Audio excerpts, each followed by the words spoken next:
The deep sea. The mysterious monster has sent Starfy to the depths of the sea. Find a way to escape. Hello everyone and welcome back to Let's Play the legendary Starfy. I'm really just going to rotate through those three titles in this entire LP, get used to it. In the last one we took care of the Sea of Ice, and now we're deep underwater where you can dig through some parts of the walls, just not many of them for star pearls. This level starts off a little bit tedious in that we have a long dive down this giant vertical hallway. Hold the barrel up, you can't barrel through here. We've received orders from the big scary squid to not let anyone barrel through. With that said, I won't lie, this is probably one of my favorite levels of the game, only because it actively has some interesting ideas to do with its little puzzle solving. Oi, Starf, about time you showed up. This guy wants a word with you. Yo, Starfy, it's a pleasure to meet you. Please give back the tone of the ocean. I had finally found the legendary instrument known as the Tone of the Ocean. When it was stolen. This guy sure is clumsy.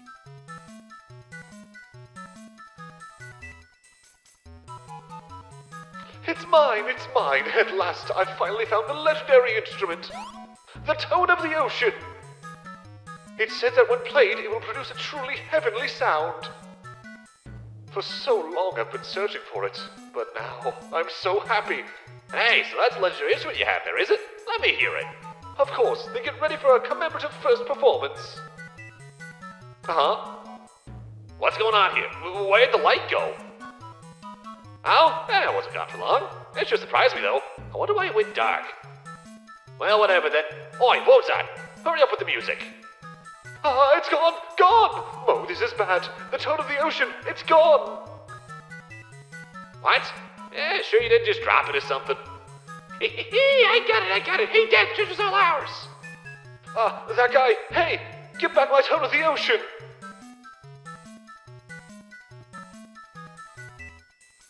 Oh, you did it. Now go and hide it well so that they won't find it this time. Hey, Dad, we hear you. Just leave it all to us. After how hard I worked to find it. If you weren't so careless, this wouldn't have happened. Well then, see ya. Wait a minute, please, you have to get the Tone of the Ocean back for me. I'm begging you. It has the power to defeat evil, so I'm sure it would be helpful to you. What? Really? Well, in that case... Please, you have to get it back. All right, I'll get my sidekick Start to have a look at it, so stop crying.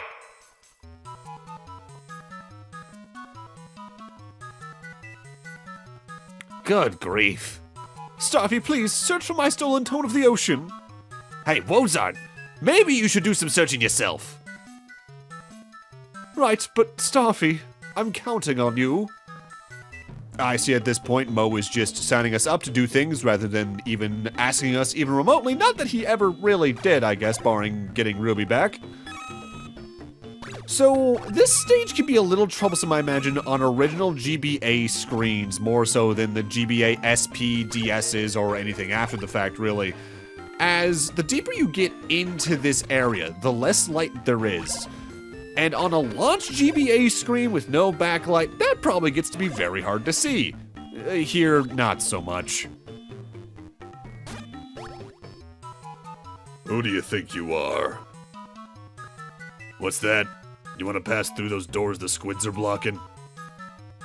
Lend me a tentacle, and perhaps I'll let you through. There's been some small troublesome guy hanging around here lately. He's even taken over my room, which is up ahead. So what I want you to do is get him out of there. Oh, I forgot to mention, you'll need to use the lights to light the way. If a light is sleeping, just wake it up. So now that darkness that slowly crept in as we went down in the first room is just a mechanic.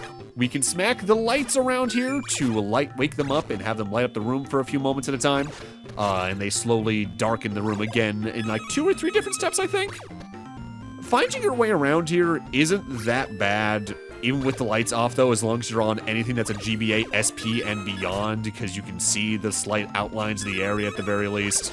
Or I guess I should more specify the backlit GBA SP. I didn't know for a good while that there was actually 2 distinct models in that regard for the SP, one that was frontlit, the other was backlit a few years later. I think I had the backlit one looking back as a kid, but I'll have to check, because 2005 for that sounds about right from when I got my SP. And played a lot of Metroid on it. The small, troublesome guy, I presume.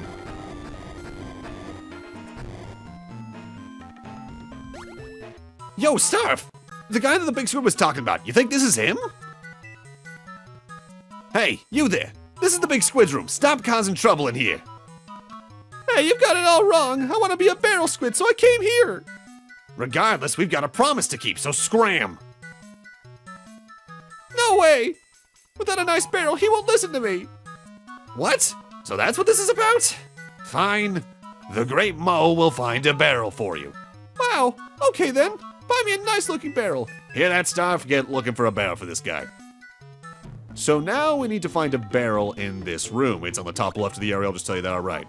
That guy's still in the room. Without a barrel, he won't budge. So get looking.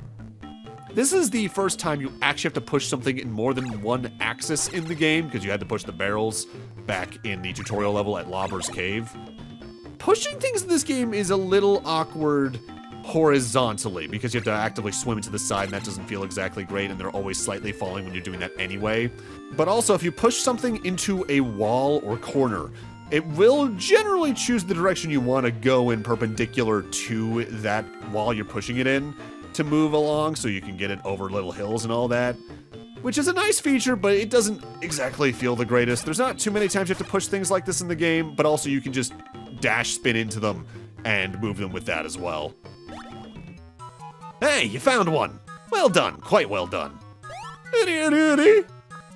This should do the trick. Yeah, with this I can...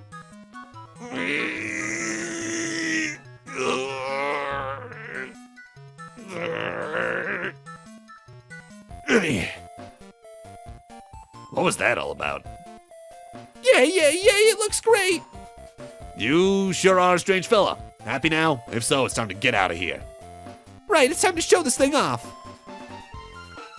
That Uni approached me while wearing a barrel. Turns out he wasn't so bad after all, and now we're working together. Well then, I'll tell those squids to let you through the doors. So now we can swim back up the starting room and go through any of the doors to the left and right to actually get some stuff done in this level.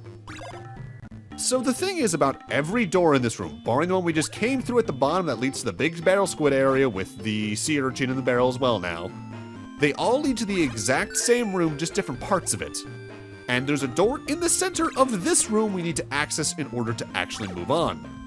But in most angles, it's blocked by blocks you have to actually push. In fact, the door I came through, period, we actually can't really do much in outside of get that enemy for our encyclopedia and those star pearls. This otherwise will just lead back to a door that's closer to the top entrance that is, I guess, a little faster to get through if you're trying to get everything done quickly enough, I guess. We need to head through the other two doors in a sort of specific order in order to destroy the blocks that are next to the blocks we can actually push and then actually access that door. This kind of level design is kind of common in the game, and I actually like it for just playing through the game. It's when we have to meld that with something we'll be talking about way later in the LP that it gets a little tedious, but I'll talk more about that in over 4 parts, I think, from memory. Now we're in this part of the room, so now we can break this block, push this block up, push this one left, and enter the door, and we're good to go, and now we're into the next set piece part of the level design. So coming up here, we have a different looking current, but also some little pufferfish next to it. We can't get past them, so we're just gonna have to come over here and talk to Wotzar and Mo again. Starf! Those Blancos escaped out that passage, but some strange guys are blocking the way and stopping anyone from going through. Mo, as I said before, if I just had the tone of the ocean, you'd be able to get rid of these guys blocking the way, huh?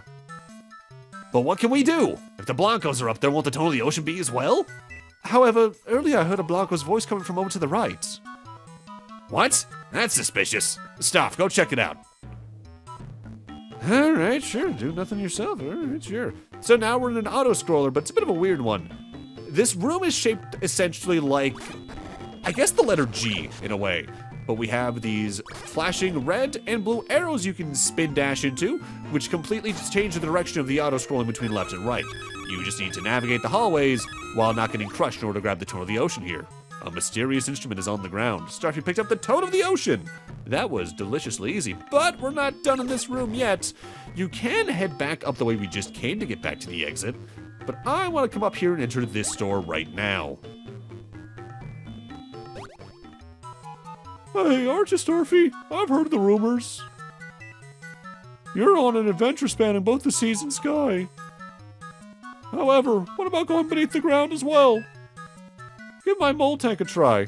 Time for another vehicle. I should mention the tank has an issue where once it started moving, it won't stop. Make it to the goal and the mole tank is yours. Alright then, I'll be waiting for you there. Mole tank instructions. Just the D-pad. The mole tank does not stop moving the moment you enter, but you can move in all 4 directions. The longer you're underground and on top of it, the faster it moves, making your coring potentially a little more dangerous, but it's overall not too bad. If you hit spikes or take damage, period, though, you do reset the room, just like with all the other vehicles in the game, as we'll see throughout.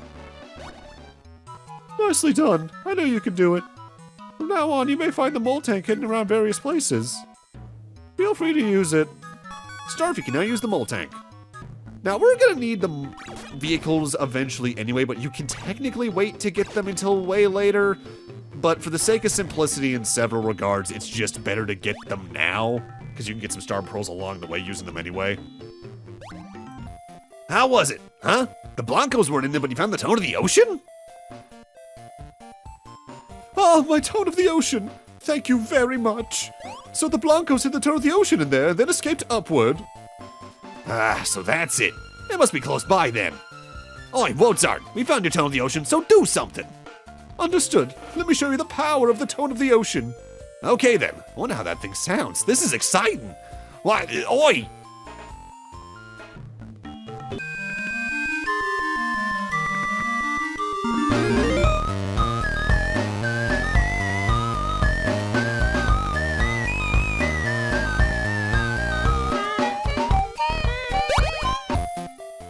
Oi! That's loud, too loud. Cut it out, cut it out.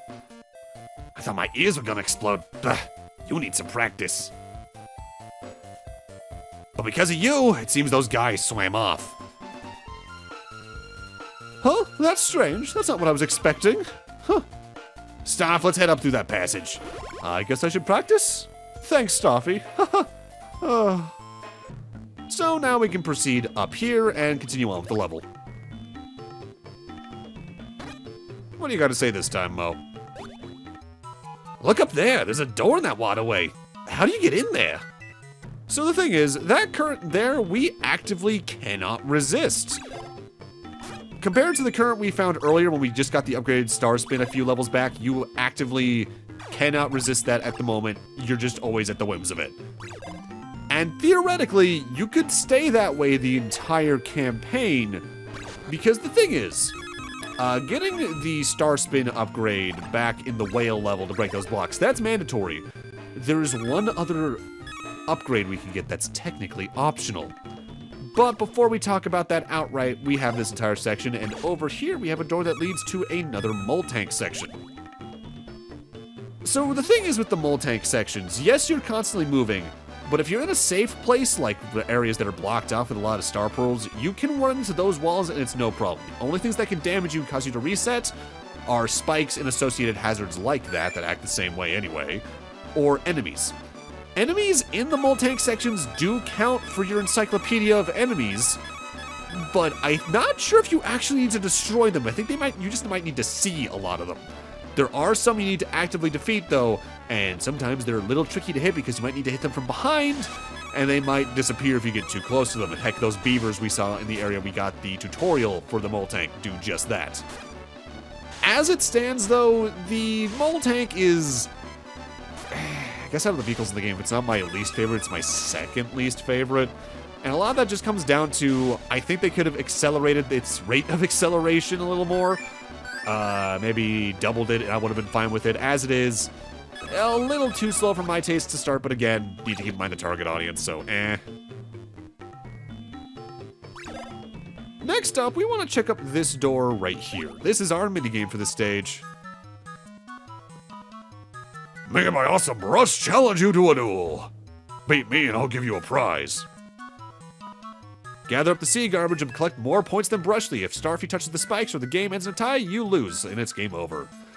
So, the thing is with a lot of the minigames in this game, you might notice by now, they more or less are just remixes on the same mechanics. A lot of them are us using Mo to bounce either Starfy or something else around, or at least catch things with Mo. Special rules in this one, there are several trash bags that can show up in size. I think they go 1, 2, and 3 in points respectively, although I might actually just skip to 3. You can actively hit Brushly to stun him in place with Starfy for a little bit, but if you time a bounce with Starfy off of Mo just right, you can actually get some after images on Starfy because he's going so fast, and when he's going that speed, not only can he destroy the blocks that you're bouncing off around the area, he can just outright murder Brushly for a few seconds at a time, so if you want a very clean playing field, just play this super aggressively. Again, be careful of the spikes, because hitting them does constitute a loss, but as long as you're holding down the B button to move quickly with Mo, that shouldn't be that big of a threat. If you play this minigame just right, you can completely dominate Brushly, and he will not stand a single chance. Another minigame down, nice and easy, but then again, it is easy mode. Hey, good job. Take these pearls. And now I can move on towards the top right of this area. You there, Blanco! We've got you now! I forget you saw me, and I'll tell you how to get out of here, deal? Alright then, spill the beans. Right, I'll tell you then. Over there's a fish statue. If you push it to the right, this door that leads to the exit will open. But be careful, I said right. It'd be bad if you pushed it to the left. Are you telling the truth? Something seems off. Well, okay then. Let's check out that fish statue, Starf. All right, let's trust him. Ah, curse your son, but inevitable betrayal. You liar! Why I oughta?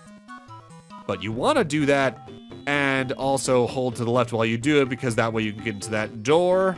I chose the incorrect option there intentionally for reasons. We want to enter that door over there right now. You can wait to do it. I don't recommend doing so, though. Hey, Blanco, you tricked us! Nuh-uh, no I didn't. It was Starfy you messed up. You're supposed to push the fish statue to the right. Definitely, absolutely do not push it to the left. What do you think? Should we listen to him push the fish statue to the right? Can we really trust him? Well, he's proven no, but I want to do it anyway because I want to hold left and get to that other door. You liar! Why I oughta? Here we are.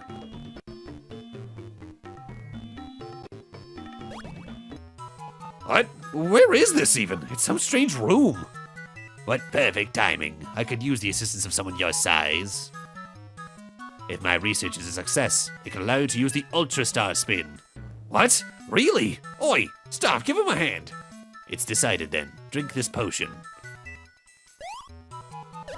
I haven't perfected it yet, so you'll only be able to use the Ultra Spin for 90 seconds. During that time, break all of the blocks in the other rooms and return here. What? That's it? Sounds like a piece of cake, right, Starf? Get going then, you don't have much time. Ah, that's right. There's one thing I forgot to mention. The rooms ahead are filled with poisonous water. If the potion's effect runs out, you'll be hurt, so be careful. Break all the blocks within the time limit. This is a minigame, yes, but it's one for another upgrade to our star spin. Now when we spin, we drill forward at extreme speeds and at a good distance too. This will allow you to resist the strong currents we've seen throughout this level already. But to get it, you do have to clear 4 or 5 rooms like this in a row. So each of these blocks still take 2 hits if they're not crumbly, even with the Ultra Star Spin. Something you can do, though, to minimize your time here is to aim for the corner between blocks, because you can hit blocks at the same time doing so. So what might look like a room technically full of, let's say 20 blocks to take 2 hits, is theoretically only 20 spins still, because you can take care of them 2 at a time. The time limit of 90 seconds can seem a little stressful because it's the only time outside of a minigame they actually give you a time limit in the game. But honestly, I think you'll be fine even on a first playthrough. The only room that might trip you up is maybe the last room, if only because we have some currents to resist with some enemies along the way. Now, something I should note, the moment you destroy the last block, you're not in the clear yet. You still have to actually enter the door back to the Gecko Man's room in order to actually keep the Ultra Star Spin. And if you're a little reckless with your spins, you might get into sections like that where you lose several seconds in a row just because you bounced the wrong way and all that. This room is probably the one that will trip people up the most, I think. I know I've lost like 5-6 seconds at a time just bouncing between those puffish like that. Oh, you made it back. Looks like it was a success. Quickly, drink the completed potion. Then you'll be permanently powered up with the Ultra Star Spin. Surely just sampling it didn't satisfy you.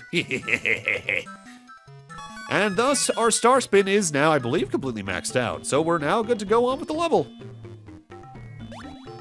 With that kind of power, show the bad guys who's boss. Yeah, there's also some enemies I think you can only defeat with this. But with that, I'm going to need to end this off here. Thank you guys for watching, and in part 5, we're going to be finishing off our business here in the deep sea before heading on to the next level. See you guys then.